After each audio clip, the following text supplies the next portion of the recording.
what is the traits of a narcissist? Number one, they have a inflated sense of being important, right? The world revolves around them. They feel that they're so important that nobody else really matters. They believe that they're superior, they're smarter than, they're better than, they have more to offer than. And I'm just giving you some small traits of a narcissist.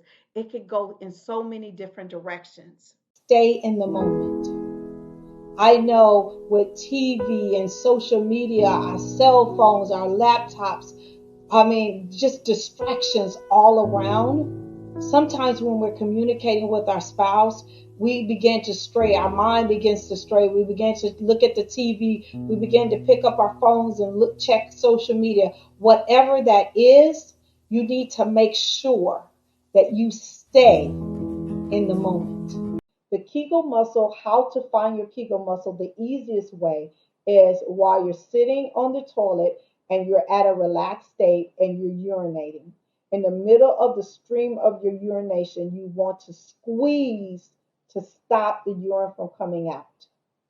Once you are able to do that, you have identified your Kegel muscle. You want to make sure that you empty your bladder, and you don't do that on a continuous basis. That is just the quickest way for you to identify the Kegel muscle, right? And you want to make sure that you do this 10 times in the morning and 10 times at night. Of course, when your bladder is empty. I want to talk to you about the benefits of having cyber sex with your spouse. Number 5, it's great foreplay. It is amazing foreplay, especially because it's cyber sex. So you get to invoke all of your senses, right? Because remember, you have to act these things out. You have to say what you really want. You have to involve all of your senses, all your emotion, all your hand gestures, all your sounds, all of those things have to come to play when you're invoking in cyber sex with your spouse. So make sure that you get the foreplay that you normally probably would not get if you guys were in the bedroom. Did you know that Republicans are 10 times more likely to commit adultery in their marriages than Democrats? Did you know that Republicans are more likely to think about and to fantasize having threesomes and orgies more than Democrats? This is true. Talk about family values. Sex key number 2 is planned sex. I know you're like, planned sex? Yes, plan it. Again, we plan birthday parties, we plan vacations, we plan so many different things in our life. Our meal prep, all of those things are planned. Make sure that you plan to have amazing sex with your spouse. Plan it out. What is the music? What is the aroma that you're going to put on? What are you going to put on? What do you want him to have on? What type of sheets are you going to have on your bed? Plan it out. And if you can't do that in your own home because you have small kids or distractions and stuff like that, take it to a local hotel and plan it out. It will add so much spice. It will just give you guys a whole new way of thinking about your sex life. I want to talk to you about 7 things that you can do to make your marriage great. So the first thing that I implemented in my marriage to bring things back, and now we have an amazing, great marriage. Not perfect, because no marriage is perfect, because no 2 people are perfect. The first thing was lots of patience. Lots of patience.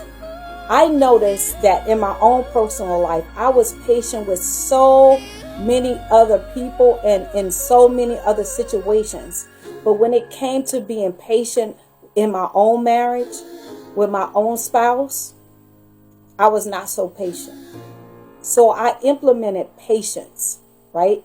So tonight I want to talk to you about 4 types of sex addictions that occur in marriage. The first one I want to talk to you about: spiritual sex addicts. Number 2, is trauma-based sex addicts.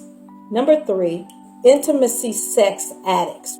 Number 4, mood sex addicts. 7 silent killers of marriage.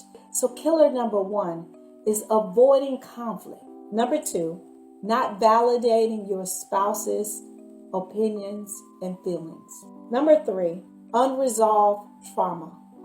Number 4, resentment. Number 5, lying about money. Number 6, shutting down. And number 7, not willing to change. Did you know that porn can alter the chemicals in your brain?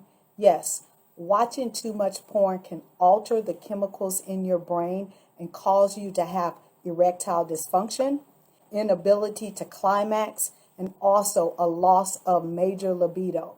So if you are watching too much porn, remember, it could lead to erectile dysfunction. And I know as a man, you don't want that to happen. So turn off the porn and get with your wife. What should I do if my husband is caught watching porn? The first thing I would say to you as a wife, educate yourself. Educate yourself on the porn industry, because what your husband does not know is that the more he watches porn, it's going to lead to erectile dysfunction, and no man wants erectile dysfunction. 2, it's going to lead him to feel really depressed, and also allow him to know that porn is not real, that those takes are done over and over again. For more of these great teaching, go visit my YouTube channel. And as a wife, you have control. You can get your husband off of watching porn. Did you know that 80% of women will admit that they have fake orgasm while having sex with you? Yeah. And you want to know the number one reason why? It's because we want to boost your ego and not tear it down. So the next time you're engaging in sex, make sure that you help her orgasm for real. I want to talk to you about 8 things that you need to do every single day in your marriage. Number 1, you need to infuse some type of affection every single day to your spouse. I don't care if this is a man or a woman looking at this. I need for you to make sure that you have some type of affection going on in your marriage. Hand holding, rubbing at each other, kissing each other, laying on one another. Whatever that looks like for you guys, make sure that you have a healthy dose of affection every single day. That is one of the biggest things that you can infuse into your marriage. Has nothing to do with sex. It's just all about that physical touch. Devoid of activity, right? And what do I mean by that activity? Sometimes we, like I said, we get complacent. So, when you come home, you dump yourself down and you sit out on the couch and you gather your thoughts, and your spouse does the same thing, and there's no activity when it comes to your marriage. There's no movement. He needs to know that he can live his dreams and aspirations with you, and that you're going to support them, right? No matter how crazy you think his dreams are or whatever, we all have dreams and aspirations, right? And so at the end of the day, you became one flesh. So support his dreams and aspirations, right?